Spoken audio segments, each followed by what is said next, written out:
Hey there everybody, I'm Cosmo the Coder and welcome to my humble monthly bundle review for February 2017. That's right, we're already in the second month of the year and it is the month of love. Whether it is because of Valentine's Day or the fact that payday comes a bit sooner than all the other months. Now without further ado, we're going to have a look at what was in this month's humble monthly bundle, and if you didn't take part of it, what games are in it, what their reviews are like, how much they're worth, and whether or not I think is a good bundle or not. And for some reason this is still not working. I'll turn it off. There we go. First up then, 9 games this month. This 9 instead of the usual 8. We have got Rise, Son of Rome. Now, Rise, Son of Rome is currently £15 on Steam, or about $20.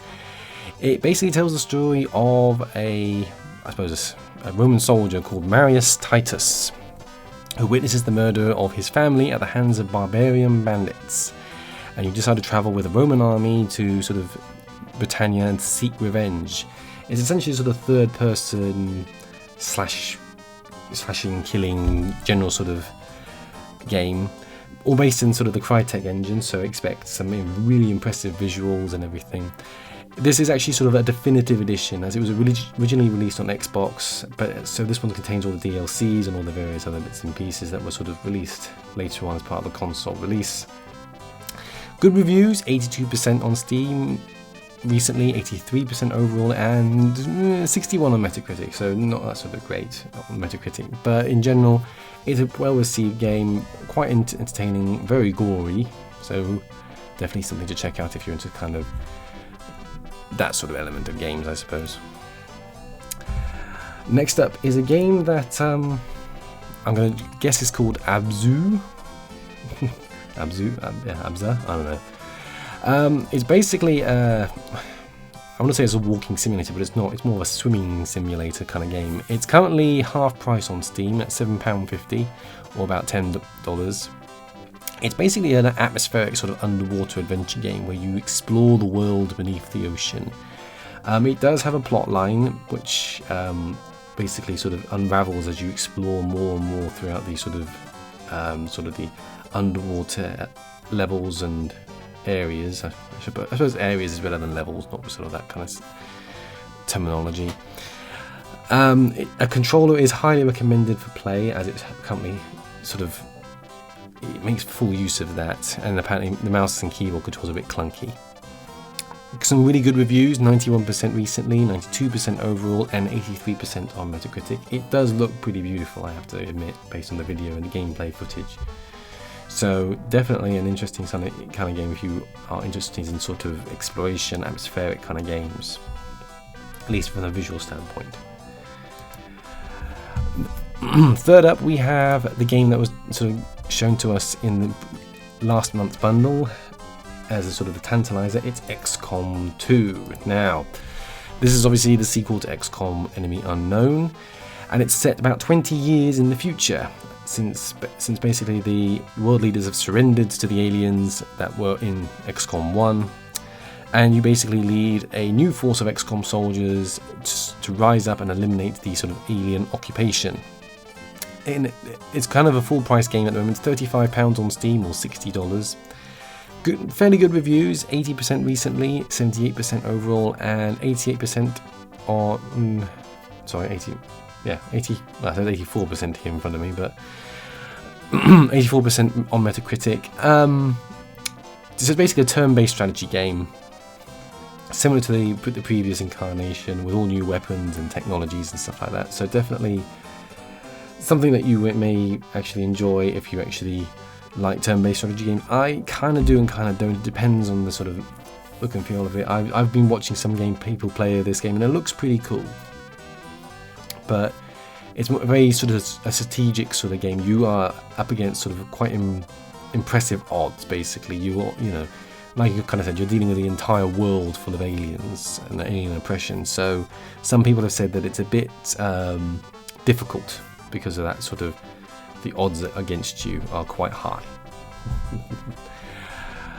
Right, next up is a game that looks very sort of, I forget what sort of not sort of steampunk, I forget the correct sort of terminology, but sort of like It's futuristic, but it's set in sort of oldie worldy sort of look. It's called Steamworld Heist. It's currently £11 on Steam or $15. It's kind of a huge combination of different things. It's an action-adventure, turn-based strategy, RPG, 2D platformer game.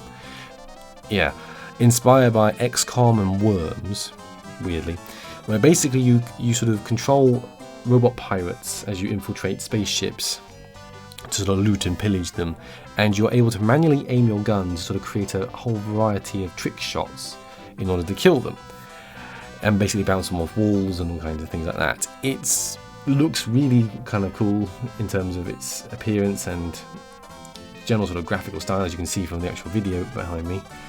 Really good reviews, 89% recently, 97% overall, and 81% on Metacritic. So you can see sort of where all the worm sort of aiming and things come from. And the fact that you can do some really impressive trick shots with the guns and everything looks pretty awesome in my opinion. Oops, that's the wrong button. Next up is a game that I'm going to guess is called Oculus. I don't know. It's basically a game that is set sort of during the sort of Greek era. It's currently £10 on Steam or $13, and basically you sort of have decided it's a sort of pixel art action fighting strategy game where you sort of rally the angry mobs of the city to take on the sort of the oppressive gods, sort of oppressive mythical gods of Greek mythology. So you can recruit animals, hero elements, and take on the soldiers, take on everybody. Basically, it's kind of like I'm trying to think what it was like. It's kind of a general sort of recruitment of sort of forces and everything, and then you utilize that force to take on the enemy in a sort of a horde like sort of game. I can't really think of anything kind of game it's very like. It's fairly unique in terms of its sort of design and appearance. Not bad reviews, 87% overall and 69% on Metacritic. But one of the biggest complaints about the game seems to be that you sort of get one life to do the whole game. So if you sort of spend hours on it and then get destroyed, you have to start all over again. Whether or not that's true now, because the review was a few months or about a year or so old, I'm not sure, but it's sort of something to bear in mind with that kind of game. Next up is a game that's going to show my age. A game called Project Highrise, which is exceptionally similar to Sim Tower, which came out God knows how long ago, like 20 or plus years ago. It's currently £15 on Steam or $20, and literally it's basically a sort of skyscraper construction and management simulation game where you basically build your skyscraper up and have to keep your tenants happy, both residential tenants and commercial tenants. It's sort of very complicated in terms that you have to sort of deal with dirt and sort of maintenance of your building, so on and so forth, the usual kind of stuff for a management sim game.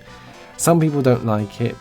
Some people claim that if you're not really into sort of the sim kind of games, you're not going to sort of like it. It's not as similar to Sim Tower as it looks, apparently. But in general, it's got good reviews, 88% recently, 82% overall, and 73% on Metacritic. Now, next, hang on, I'm scrolling the wrong window. There we go. Now we have a few sort of special games. The humble monthly debut this week is a game called Husk. Now, Husk has only just come out, so unfortunately, the reviews of it aren't great. It's currently on sale at £15.19 or about $19. It's basically, as I said, it only came out yesterday, Friday the 3rd. It's basically a survival horror game set in 1995 where you awake from a train crash to find that you're all alone and there's no sign of life whatsoever, which includes your wife and daughter. It's basically based on the old sort of Silent Hill-esque games. And as I said, unfortunately, it hasn't got some very good reviews. At the moment, it's got about 10 reviews, and all of them are quite low, basically due to poor performance of the game, boring control issues, graphic issues, the list goes on.